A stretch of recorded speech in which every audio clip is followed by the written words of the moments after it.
Oke lur, assalamualaikum warahmatullahi wabarakatuh. Kembali lagi di PSM Garage.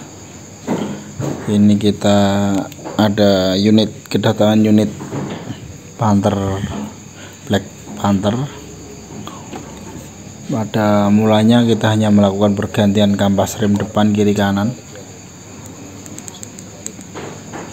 namun oleh yang punya katanya banyak kurang masuk. Maka dari itu kita buat setelan chamber ini kita balik yang bagian agak panjang untuk nempel di pangkolnya agar ban yang atas agak lebih masuk. Namun untuk sisi yang sebelah kiri ternyata sudah dibalik.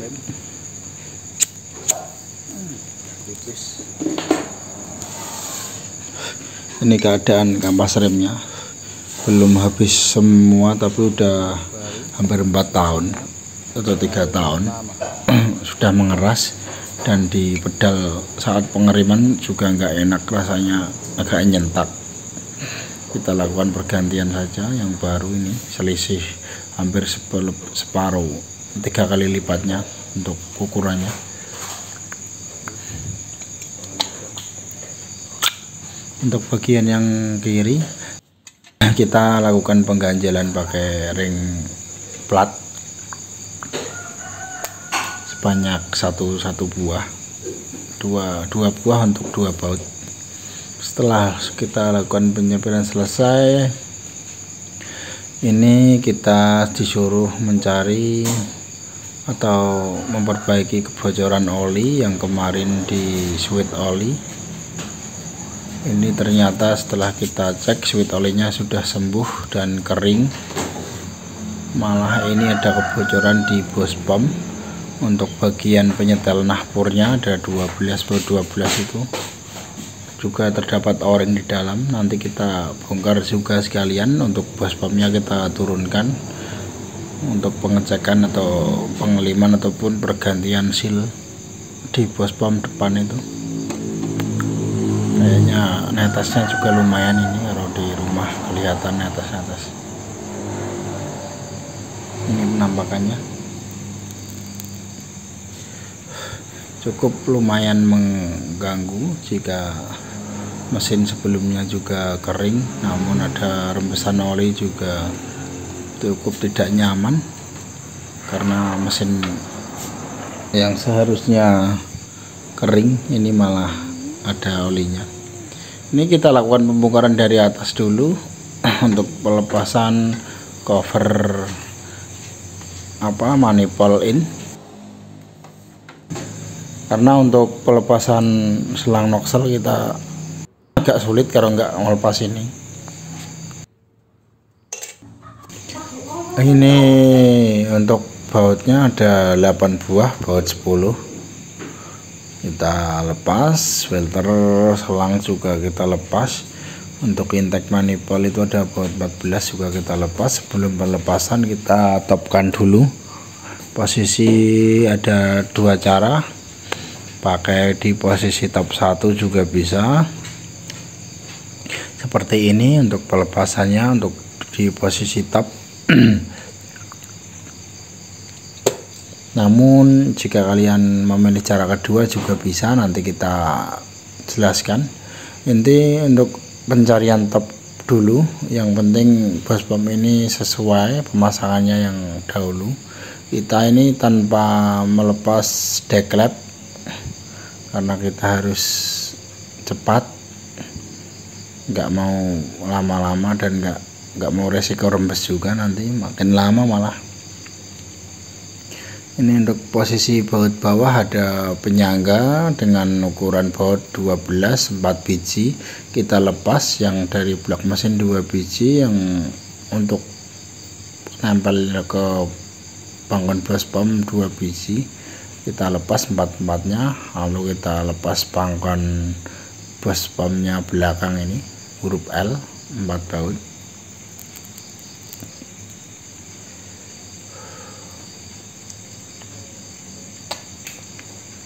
Setelah terlepas baut empatnya, kita tinggal mengambil. Penampakannya ini ada lubang yang lebar-lebar itu untuk setelan nahpur untuk menggeser-geser top bospom ataupun titik kompresi atau peledakan solar penyetelannya. Biasanya kami lepas deklep, tapi ini biar agak cepat tanpa melepas deklep. Ini untuk baut bospom yang depan ada 6 biji ukuran 12 semua. Kalau masih ori, kita cari atau pakai cara yang kedua saja lur, karena untuk cara kedua ini lebih mudah pemasangannya, yakni titik titik panah bodi tepat di tengah-tengah huruf V. Ini saat pemasangan tidak akan mantul giginya dan agak mudah daripada yang di posisi yang pertama tadi, di posisi T atau top. Itu agak sulit karena panahnya harus ketemu dengan ujung T itu satu gigi. Kalau di huruf V kita panahnya masuk ke 2 gigi, jadi lebih enak melihatnya, juga tidak salah, pasti lurus. Ini kita bongkar setelah melepas semua baut. Jangan lupa untuk menandai juga untuk di bagian fan bell atau puli bawah pakai tip X agar tidak bergeser saat kalian pemasangan, harus sesuai yang kalian tandai sendiri tadi.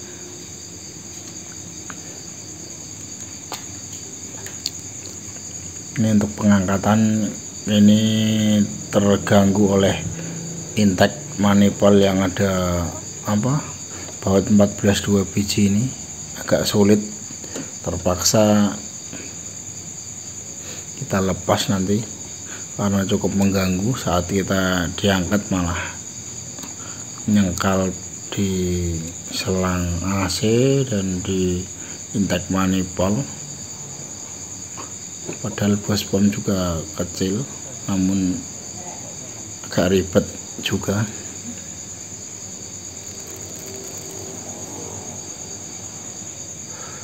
Ini posisi setelah turun, kita analisa, kita lihat di mana kebocorannya, kita lepas gigi timernya memakai kunci sok 17 dan dicongkel pakai tray juga boleh, kalau enggak juga pakai tracker juga bisa.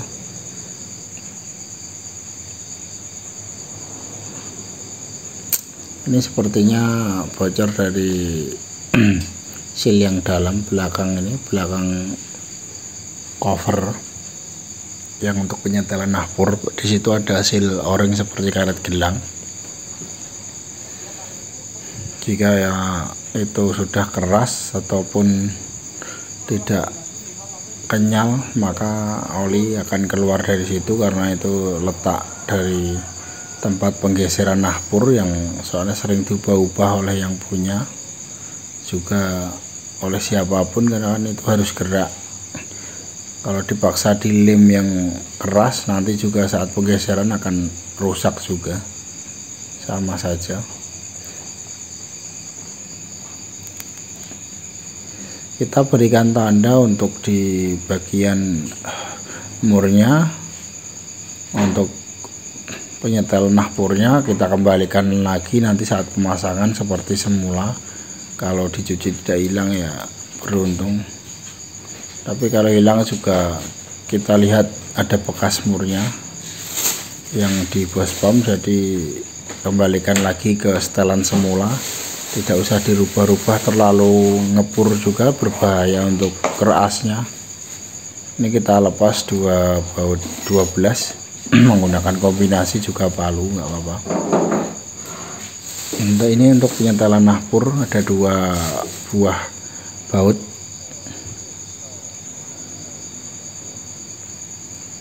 Kita buka semuanya, dua-duanya. Jika kalian masih bingung atas bawahnya, kalian juga cukup menghafal yang bagian atas ada hurufnya, jadi jangan takut kebalik. Ada 4 digit atau 2 digit atau 3 digit huruf di cover yang bagian atas. Ini kita lap-lap dulu, nanti kita belikan bensin untuk membersihkan area sekitar puli ataupun bekas pengeliman. Ini banyak sekali lem red yang berserakan, tapi oli masih bocor keluar karena silnya juga cukup keras. Nanti kita lakukan pergantian sil.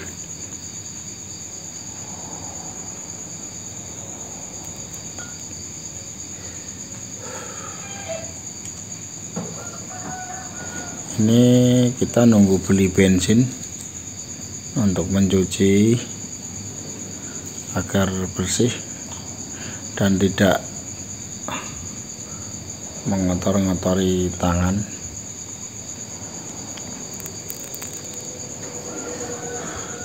Usahakan saat pembongkaran kalian juga harus mencuci terlebih dahulu ataupun sebelum pemasangan, agar pemasangan lebih enak, tidak kerja 2 kali. Kalau bisa usahakan sil diganti yang baru daripada kalian perbanyak lem, nanti saat penyetelan nahpur kedua atau ketiga pasti rembes lagi. Ganti sil yang baru. Kalau masih ragu juga tambahkan pakai lem red juga nggak apa-apa, soalnya kalau lem tribon terlalu keras, nanti saat pengencangan saat kering malah nggak bisa diputer. Kalau pakai lem red agak lunak, nggak keras seperti tribon. Nanti kita pakai lem red saja untuk pemasangan seal o-ring yang bagian sini, bagian gigi timer belakangnya. Oke, kita pasang kembali setelah melakukan pengeleman.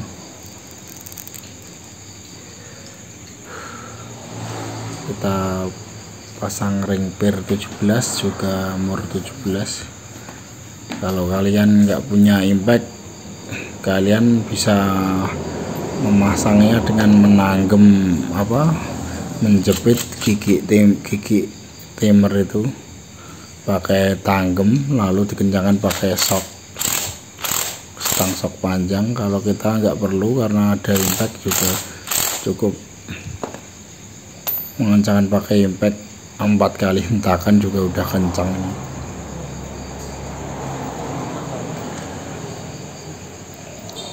Nggak susah-susah pakai tanggem.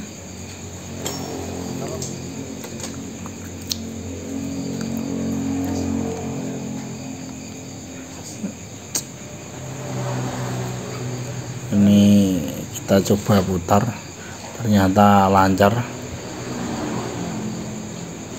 Emang agak bandul gini soalnya kan ada noken as, juga ada pirnya di dalam, jadi putarannya agak bandul-bandul gitu.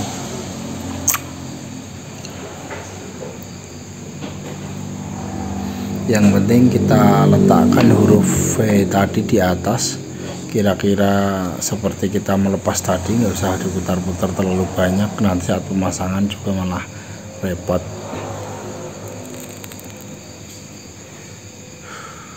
Ini untuk seal o-ring yang besar kita bersihkan juga pakai bensin, nanti kita tempelkan pakai lem.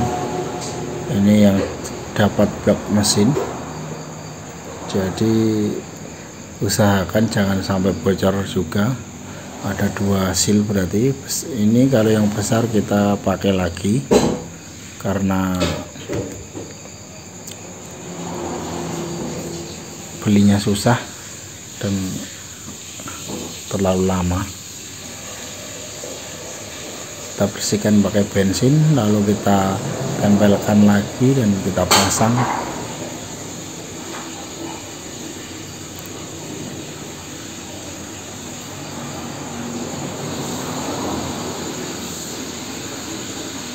Saat selesai kalian bisa menunggu hidup hingga setengah jam. Siapa tahu ada oli-oli yang bocor, untuk antisipasi jika perjalanan jauh juga bahaya. Yang kedua, untuk setelan idel AC-nya juga harus dikontrol, karena saat nyala AC RPM akan naik, jika terlalu tinggi juga kurang bagus. Ini penampakan yang sudah terpasang ya lur, kita pakai lem red saja agar agak lunak dan keringnya lama, karena saat pemasangan belum tentu satu masukan sudah pas. Ini tadi tiga kali proses karena giginya kurang enak. Ini knob topnya sudah kembali ke semula di huruf V, terdapat panah. Oke, kita langsung kompletin saja. Ini terlihat di kamera ya lur, untuk huruf V ya. Top yang kita pakai untuk pembongkaran maupun pemasangan bukan pakai top kompresi, namun di huruf V. Ini yang pertama tadi huruf T. Oke lur, sekian video dari kami BSM Garage. Apabila ada salah dan kurangnya kami mohon maaf. Wassalamualaikum warahmatullahi wabarakatuh.